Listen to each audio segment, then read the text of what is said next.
बहुत सारे बच्चे का बोर्ड का रिजल्ट जो आया है, किसी के 80% है, किसी के 85% है, और बच्चों के मन में ये होता है कि जिनके 90% आए हैं उनका 80s में हो सकता है, हमारा नहीं। आप कुछ बताना चाहेंगे इसके लिए? हमने एक बोर्ड का भी अरेंजमेंट किया है। हाँ सर, इसमें तो बहुत आराम से बस बच्चों को थोड़े से विजन दिखाना पड़ता है और मेहनत करवानी पड़ेगी। मैं अगर लिखना हाँ हाँ, चाहूँ बिल्कुल बिल्कुल। तो भाई देखो, सबसे पहली बात ना यार, देखो एक रियलाइजेशन होना बहुत इंपॉर्टेंट है सर।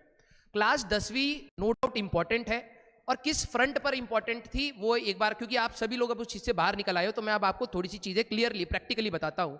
वो आपकी सिर्फ मेहनत के लिए इंपॉर्टेंट थी कि क्या आप लोग एक रूटीन को बना पाए, क्या आप अपनी टीचर जो बोल रहा है उसको फॉलो कर पाए, जो आपका पैटर्न चल रहा है क्या आप उसको समझ पाए।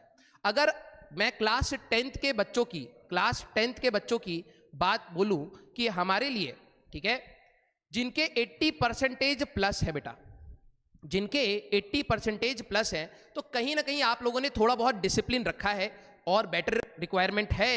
क्योंकि अगर आप पीसीएम या पीसीबी कोई भी चीज सेलेक्ट करते हैं तो बहुत ज्यादा मेहनत लगेगी, बहुत ज्यादा आपका हार्डवर्क लगेगा, कंसिस्टेंसी होगी, डिसिप्लिन होगा, और आप हमेशा देखोगे कि भाई आपके सामने 2 या 3 टीचर हर दिन ऐसे खड़े हैं, शायद आपने सोचा भी नहीं होगा कि यार मैं अगर एक्स मेहनत कर रहा हूं तो ये 3x मेहनत हमारे सामने टीचर कर रहा है। तो जो 80 प्लस वाले बच्चे हैं, इसके बियॉन्ड सर मैं सभी को मानता हूं कि ये कहीं ना कहीं अच्छे बच्चे होते हैं, जिन्होंने थोड़ा बहुत एस्पिरेशन रखा, एम्बिशन रखा कि यार मेरे को अच्छे से इसको करना है, टीचर जो बता रहा है उसके होमवर्क को अच्छे से निपटाना है, जो भी मेरे टेस्ट हो रहे हैं उसको अच्छे से करना है, जो चीज गलतियां हो रही हैं वो करना है। और अगर आप देखें तो आप लोगों ने शायद सैंपल पेपर्स भी सॉल्व करे होंगे।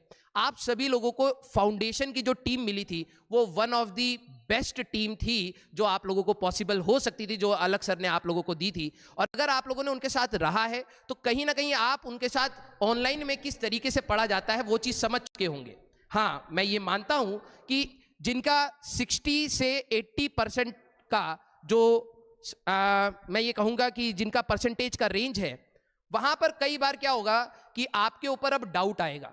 And this is very practical, क्योंकि मैंने अपने कई दोस्तों को जो शायद 10वीं क्लास में इतना अच्छा परफॉर्म नहीं कर पाए थे, उनको जब देखा था कि उनके साथ थोड़ा सा डिस्क्रिमिनेशन था, कहीं ना कहीं स्कूल वाले ही सेट कर देते कि अरे यार आपकी तो 60% है, आप पीसीएम नहीं झेल पाओगे, या फिर आपकी पीसीबी आपकी डिमांड है, आप पीसीबी नहीं झेल पाओगे।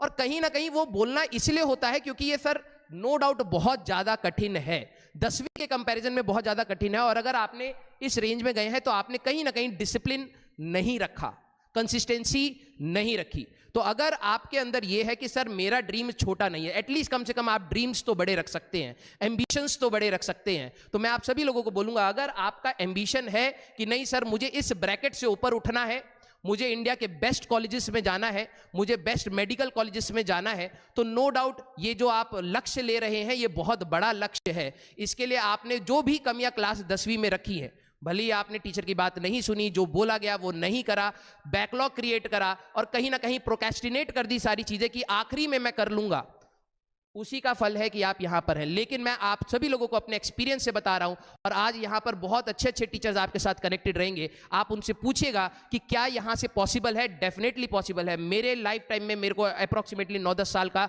टीचिंग एक्सपीरियंस हो गया है, मेडिकल एंड जेई दोनों को मैंने यहां पर जब पढ़ाया है, मेरे कम परसेंटेज वाले बच्चों को भी मैंने सिलेक्शन दिखाया है। अब बात ये होती है कि जब आप मेरे को मेहनत करते हुए देखेंगे तो आपके अंदर ये नहीं होना चाहिए कि यार ये टीचर बस अच्छी मेहनत करता है, मैं कल कर लूंगा। अगर आपके अंदर ये जुनून है कि आप इस रेंज से बाहर निकलना चाहते हैं, एक अच्छा कॉलेज लेना चाहते हैं, एक भविष्य जो आपको अपना सुधारना है, अपनी फैमिली का एक सपोर्ट सिस्टम बनना है, तो मैं आप सभी लोगों को बोलूंगा कि यहां से ये डेफिनेटली पॉसिबल है। अब बस बात यह है कि जब भी आप बैच में आएंगे तो जो चीज आपके टीचर्स ने या मैंने बोल दी वो आपके लिए लास्ट लकीर है, इसके ऊपर कोई इफ एंड बट नहीं होना चाहिए, कोई भी एक्सक्यूज नहीं होना चाहिए। मैं मानता हूं कि ये तैयारी एक मैराथन की टाइप है, बहुत लंबी चलेगी, 2 साल की कहानी है, और आपको सारे टीचर्स टिल एंड तक आपको दिखेंगे। इसमें कई बार आपको डिमोटिवेशन होगा, कई बार आपके ऊपर लोग कह सकता हूं डाउट करेंगे, हो सकता है आपके रिलेटिव आप पर ताना मारे, लेकिन बिलीव मी आपके साथ एक बंदा एटलीस्ट हमेशा खड़ा रहेगा, वो है आपका कोई भी सब्जेक्ट का टीचर। हो सकता है आपके पेरेंट्स भी आप पे डाउट करें और हो सकता है आप भी किसी ना किसी टाइम पर अपने पर डाउट क्रिएट करें, लेकिन बिलीव मी आपका टीचर आप पे हमेशा विश्वास करता रहेगा और वो हमेशा पढ़ाता रहेगा। तो अगर आपको लग रहा है कि सर मेरे तो 60 से भी नीचे हैं तो क्या मैं कर सकता हूं, अगर आपके पास मौका है कि आप पीसीएम या पीसीबी कुछ सेलेक्ट कर सके तो definitely go for it. And let me tell you बेटा कि अगर आपने मेहनत सही डायरेक्शन में कर ली, क्योंकि मैं अपनी क्लास में हमेशा बोलता हूं जेई की जो तैयारी है वो कठिन है, कॉम्प्लेक्स नहीं है। कई बच्चे क्या करते हैं उसको कॉम्प्लिकेट कर देते हैं, इधर की उधर की चीजें जोड़ जोड़ के कॉम्प्लिकेट कर देते हैं।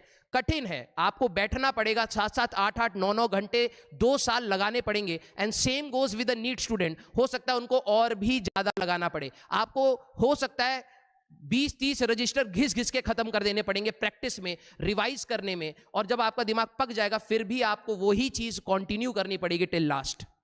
तो मैं आप लोगों को बोलूंगा अगर आपके अंदर जुनून है तो डेफिनेटली ये चीज की जा सकती है, और इसमें कोई भी शक मत रखिएगा। एक बार आप जब बैच में आएंगे तो आई थिंक आपको सारे टीचर्स इतने मोटिवेटिंग मिलेंगे, इतने सपोर्टिंग मिलेंगे कि आपको कहीं पर भी अगर लगेगा कि सर मैं रुक जा रहा हूं, मेरे से नहीं हो पाएगा, तो हम लोग ही तेरे को पुल करके बेटा आगे तक लेके जाएंगे। टेंशन मत लेना इस पे।